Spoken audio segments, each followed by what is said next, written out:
एक दो घंटे में फिर भूल जाते हैं। ऐसा ही होता, सभी के साथ होता है।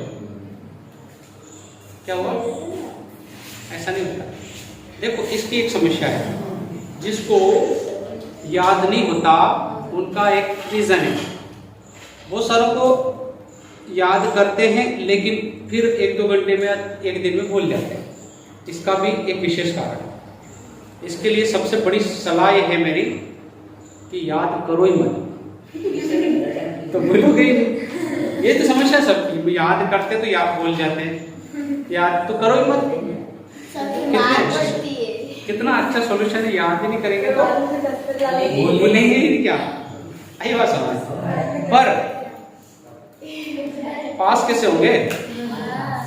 सोचने वाली बात तो ये ना कि पास कैसे होंगे।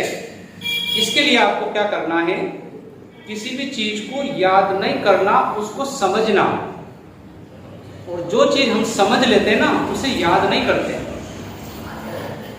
चीज वो भूलते हैं जिसको हम याद करते हैं। जिसको हम समझ लेते हैं वो कभी नहीं भूलते।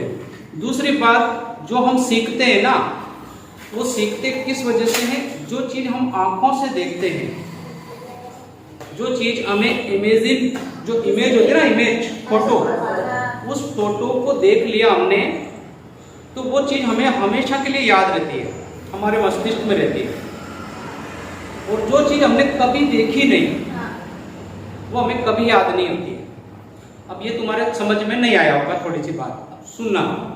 अगर मैं तुम्हें कहूं कि हाथी, अगर तुमने हाथी देख रखा तो तुम्हारे मस्तिष्क में उसका फोटो आ गया होगा, समझ में आई? मैं कहूं गणेश, है ना, भगवान गणेश, तो तुम्हारे दिमाग में जो मूर्ति है, जितनी टाइप की तुमने देख रखी, वो तुरंत आ जाएगी। इसको तुमने याद नहीं किया, लेकिन जो चीज हमने देखी है वो तुरंत हमारे मस्तिष्क में आ जाएगी।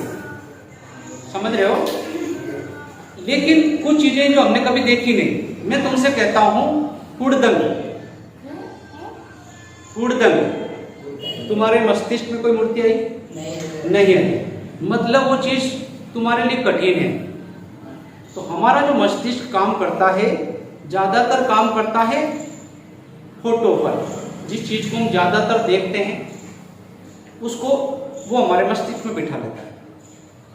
तो किसी भी चीज को पढ़ने के लिए, एक तो तुम पढ़ते किस टाइम पे हो? जब भी घर पढ़ते हो तो एक तो तुम पढ़ रहे हो, और पढ़ते पढ़ते क्या कर रहे हैं कि तुम किताब में देख रहे, लेकिन तुम्हारा जो मन है वो किताब में नहीं है।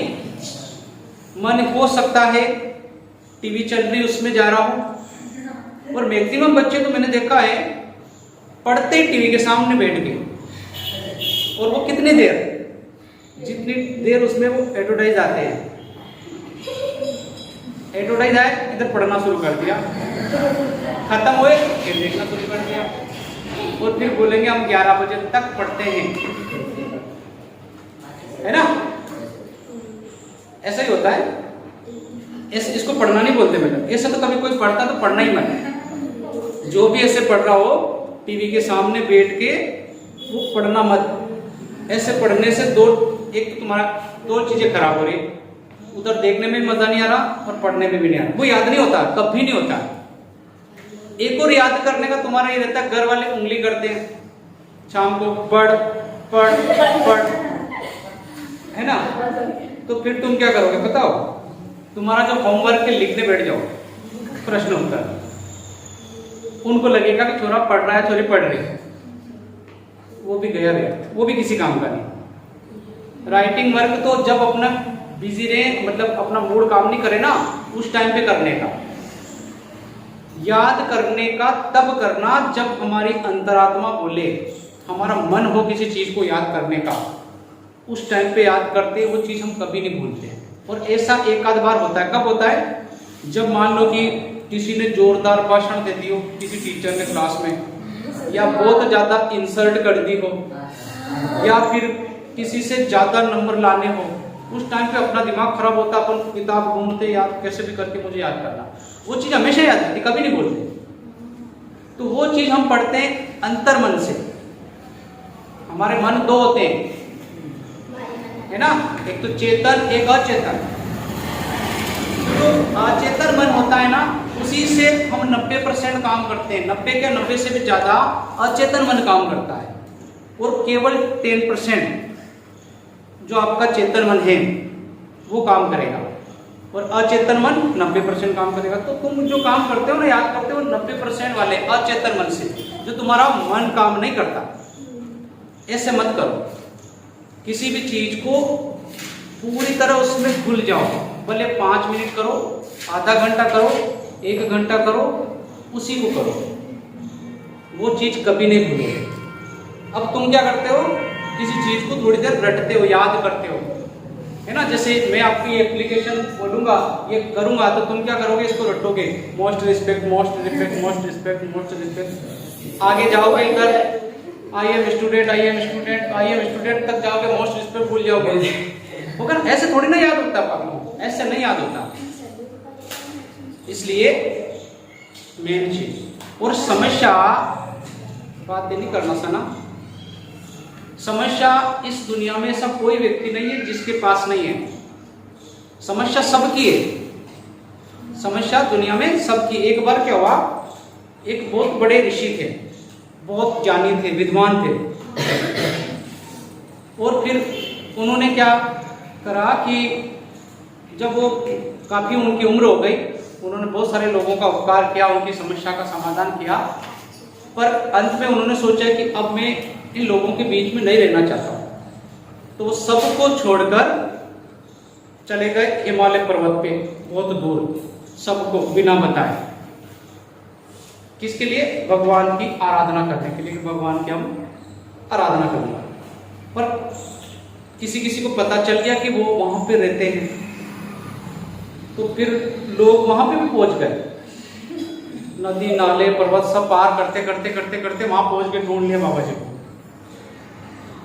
जना गया, उसने कहा कि बाबा जी मेरी बहुत सारी समस्या है, आपको हल करनी पड़े। तो उन्होंने कहा ठीक है, आए हो तो रुको, 2-3 घंटे वेट करो, मैं आता हूँ। और फिर वो गुफा के अंदर चले गए। 2-3 घंटे बाद आए थे तो और लोग भी आ गए, बहुत सारे आ गए वहां पे, सब बैठे कि बाबा जी आएंगे, भी अपनी समस्या का समाधान करेंगे। सब आ गए, गुरुदेव ने सबको बिठा दिया, गुरु जी में बैठो बैठो।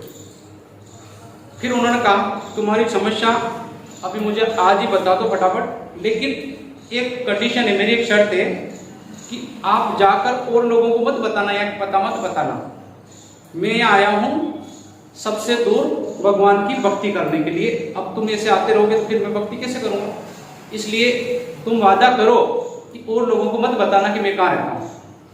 उन्होंने कहा बिल्कुल, प्रॉमिस, पक्का वाला, आज के बाद हम किसी को, बस आप हमारी समस्या समाधान कर दो। तो उन्होंने कहा कि अभी एक एक करके फटाफट अपनी अपनी समस्या बताओ। तो एक व्यक्ति बोलने लगा कि बाबा जी मेरी ये समस्या हुई, तो इतने में दूसरा भी बोलने लगा, क्योंकि उन्होंने कहा कि आज के बाद मैं कभी तुम्हारी फिर बात नहीं करूँगा, अभी जो बोलना है अभी बोल दो। तो उन लोगों को ऐसा लगा कि यार फटाफट अपनी अपनी बात बोले, तो एक साथ सब बोलने लगे। अब सब बोलने लगे तो अब कैसे जवाब दें। उन्होंने कहा कि जोर से उनको चिल्लाएगा, चुप हो जाओ, तुम्हारी ऐसी समस्या समाधान नहीं हो सकता। एक काम करो, सारी अपने अपनी समस्या पर्ची पे लिखो और सारी पर्चियां मुझे दे दो। सब लोगों ने क्या करा, अपने अपनी समस्याएं पर्ची पर लिख दी और बाबा जी को दे दी। बाबा जी ने फिर बोला उन पर्चियों को, फिर बोला कि एक काम करो, इस पर्चियों को सब मिला दिया, सब पर्चियों को मिक्स कर दिया। फिर बोला कि एक एक पर्ची वापस सब उठा लो। सबने वापस पर्चियां उठा ली। अब उठाने के बाद उन्होंने बोला कि तुम्हारी समस्या का समाधान ये कर सकता हूं कि जो तुमने समस्या लिखी थी, अब तुम्हारे पास जो समस्या अभी जो पर्ची आई है उस समस्या में बदल सकता हूं मैं। तुम चाहते हो तो जो तुम्हारी समस्या थी वो हटा के जो तुम्हें पर्ची दी है, ये समस्या तुम्हारी हो सकती है। सबने देखी, अब सब चुपचाप उठ के चल दिए, क्योंकि उसमें यह था कि किसी भी व्यक्ति, जिस व्यक्ति ने समस्या लिखी ना, वो तो ठीक थी, उसके पास बड़ी जो पर्ची है उसमें और बड़ी समस्या। इससे ये अर्थ होता है, ये सार निकलता है कि दुनिया में सारे इंसानों की समस्या अपन को लगती है कि मेरी समस्या सबसे बड़ी है। ऐसा नहीं है। हर इंसान की अपने से और 10 गुना बड़ी बड़ी समस्या लेके बैठा है। इंसान भरा पड़ा है समस्याओं से। तो समस्या को हम बोझ नहीं मानते कि अब तुम अगर कहो कि हमारे टीचर नहीं थे, हमें पढ़ाने वाले नहीं थे, हमारे ये नहीं था। अरे नहीं था तो तुम 9th क्लास में 9 साल तक पढ़ के कैसे आए? अभी तुम 9th क्लास में आए हो तो 9 साल तक कैसे पढ़े? क्या 9 साल तक तुम्हारे एक भी टीचर नहीं आया? आया ना। पर अब अपन क्या करते हैं, अपनी कमी को नहीं मानते। हम क्या करते हैं, दूसरों पर दोष डालते हैं, दोषारोप करते हैं कि भाई ये नहीं था इसलिए मैं नहीं करा, वरना तो मैं तो बहुत बड़ा तीर मारता, है ना। साधनों का दोष निकालते हैं। तो ये दोष निकालना बंद करो। एक साधन का दोष नहीं होता है, दोष तुम्हारा होता है हम अपनी साधना में कमी रखते हैं। तो दोष साधन का नहीं, साधना का होता है। साधन तो अपनी जगह परफेक्ट होते हैं, लेकिन हमारी साधना कमजोर होती है, इस वजह से हम कमजोर होते हैं। आई बात समझ में? तो ये जो तुम बोलते हो ना कि हमें याद नहीं होता और भूल जाते हैं, इसका एक रीजन कि याद तुम करते ही नहीं हो, और करते हो ना तो दूसरों के प्रेशर में आके, जैसे घर वालों ने बोल दिया पढ़ो तो तुम पढ़ने बैठ गए, वो तो दबाव हो गया। इसलिए जिस दिन तुम अपने अंतर्मन से पढ़ोगे तुम्हें लगेगा कि हाँ मुझे पढ़ना है। दूसरी बात, एक याद करने का एक ये रखो, एक फार्मूला अंदर बना लो कि मुझे क्लास में सबसे अच्छा बनना है। अब उसके लिए मुझे कुछ भी करना पड़े। जिस दिन तुम्हारे दिमाग में ये थिंकिंग आ गई कि मुझे क्लास में अच्छे नंबर पे रहना है, कम करना, मेरे से पीछे होने चाहिए सारे बच्चे, जिस दिन ये थिंकिंग लेके तुम पढ़ोगे ना, तुम्हें याद होंगे, पक्का मेरी गारंटी, तुम्हें याद होंगे। लेकिन तुम्हारी थिंकिंग क्या होती है, बस्ता लेके पीछे वाले टेबल पे बैठना, और टीचर आए तो बढ़िया, नहीं आए तो और बढ़िया, पढ़ा दिया तो ठीक, ना पढ़ाया तो और बढ़िया, और छुट्टी की बोल दी किसने तो 4 चांद लग जाए, है ना। ये पढ़ाई नहीं होती। आगे बात सुने, जो मैंने आपको काम